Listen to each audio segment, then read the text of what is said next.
the topic, how to break into the marketplace as a young graduate.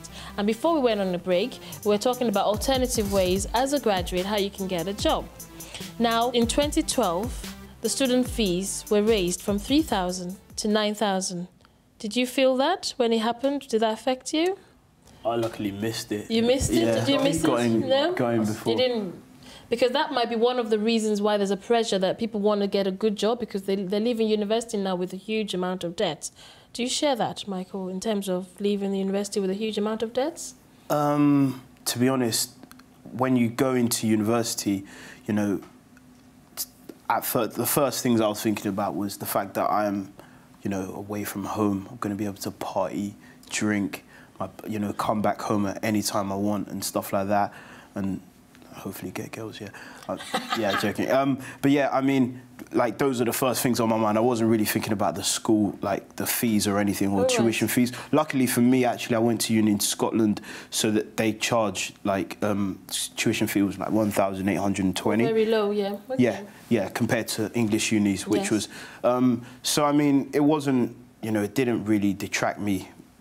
School fee, I wasn't really thinking about it, to be honest. But that's quite interesting that you said, the first things you said were the party and all that stuff like that. Don't you think raising the fees will detract people that just want to go in there for those reasons rather than to actually further themselves so they can get a better job? Because people like that will think twice. I'm sure that you went for more nobler reasons as well, like to get a better job and get a career ladder as well. But those that just want to go for those reasons may end up not going. Isn't that a good thing, to sieve out the people that are there to further themselves career-wise and those that are there just to waste away 3 years and party?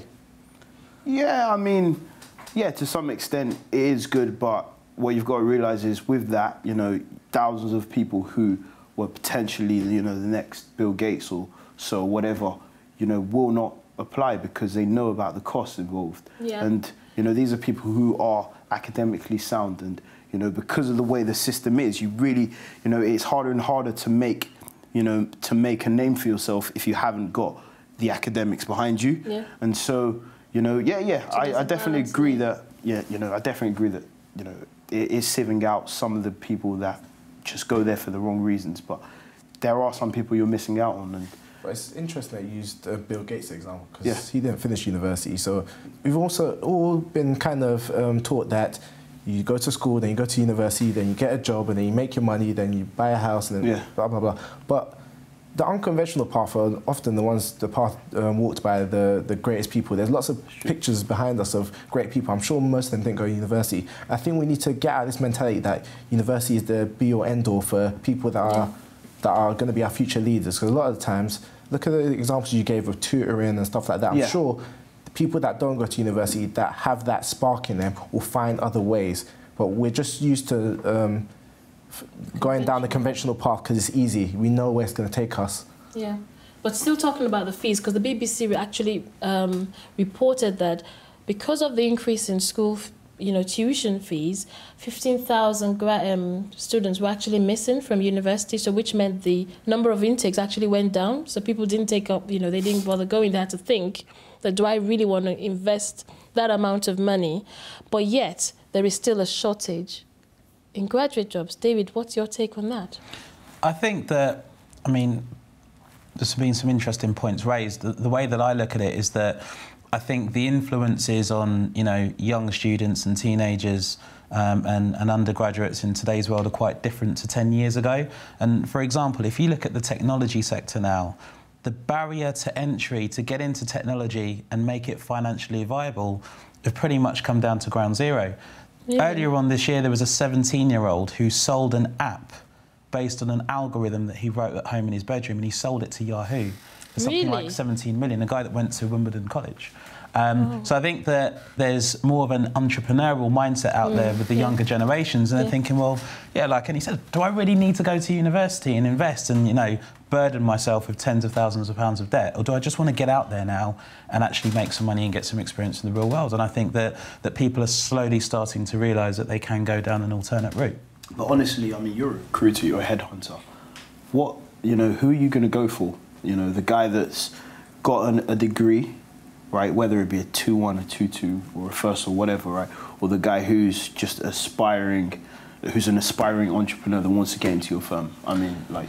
It's a valid point that Michael's just said, It's a valid point, and look, the field of work that I'm in is all about managing relationships, showing an initiative and stepping outside of your comfort zone. And if someone can actually call me or turn up at my offices and say that they want to meet with me, and it turns out that from the age of 16, they basically turned their back on education and they've been, you know, setting up their own business or, you know, whatever it might be. The fact that they've actually presented themselves to me is a big part of the kind of credibility that they need to build. You know what? Like, I genuinely feel like people will be sitting at home now and saying, well, I don't meet people. Like, what's the likelihood of there being like hundreds of guys like you out there that will give them a chance if I do something unconventional? You know, I think it's, you know, the employer's job to make sure that, you know, the youths know that, you know, it's not just CVs that will get you a job. It's not just, you know, being good at academics or whatnot.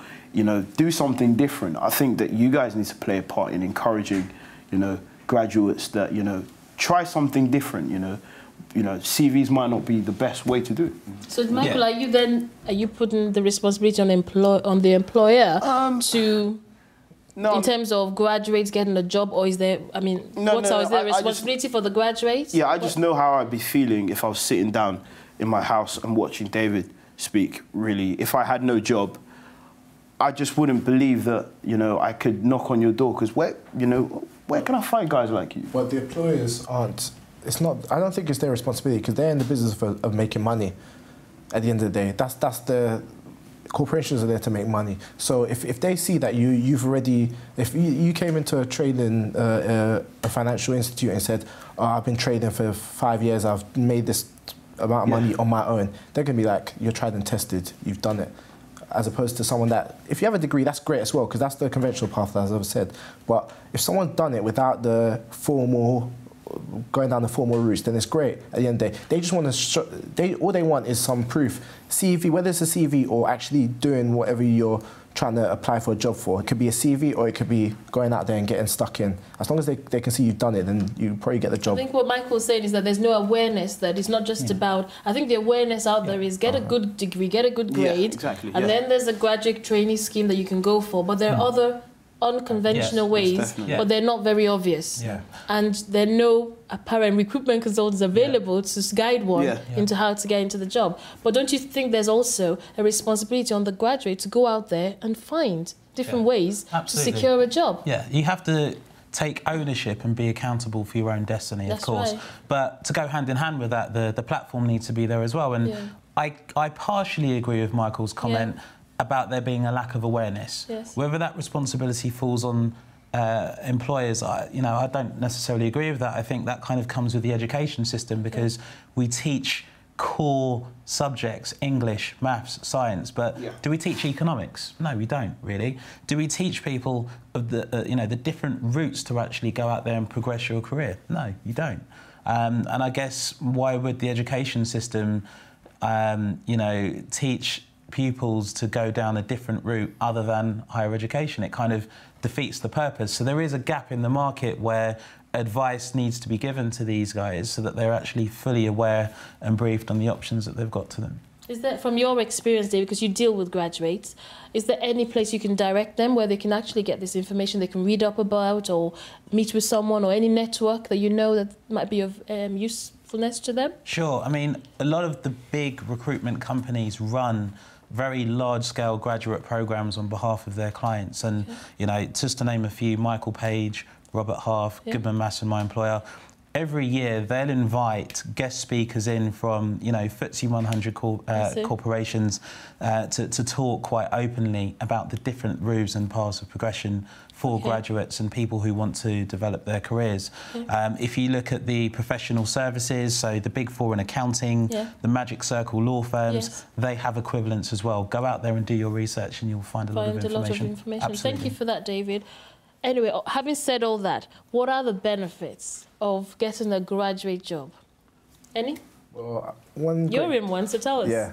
What I love so about the graduate scheme that I'm on is that there's clearly defined flagship points in each year, so you know where you are. After 1 year, you get rotated through this role and to the next role and to to another role. So I get to learn all about the different areas of my company and as they're grooming me for leadership. And also I like the fact that there's lots of training that we get, and there's training that may not be available to everyone in my company that we're getting specific to us because we're in a grad scheme. For example, we get negotiation training, sales training, presentational training. It's all part of grooming you for leadership in the company, and that's not necessarily training that everyone will be getting. Okay, thank you. Michael, do you want to add to that? Yeah, I mean, my job's a permanent job. Yes. It's not like a graduate scheme or anything, so I'm not working with a bunch of... Okay. Yeah, I'm like the junior that they've got, right? But I mean, still a job after I graduated, right? Yeah. And it's a long-term job. I mean, the benefits is that, you know, if you get the job that you want, you know, it just, you know, life feels better in a way. You know, as we all grow older, sorry to get philosophical here, I mean, everyone gets, you know, different, you know, trials and tribulations and stuff. But I think that if people who have a job that they're happy with, you know, it plays a massive part on, you know, happiness in your life. You know, it's, you know, I'm definitely, because I spent most of my time at work, it's important that you know, I relate with everyone.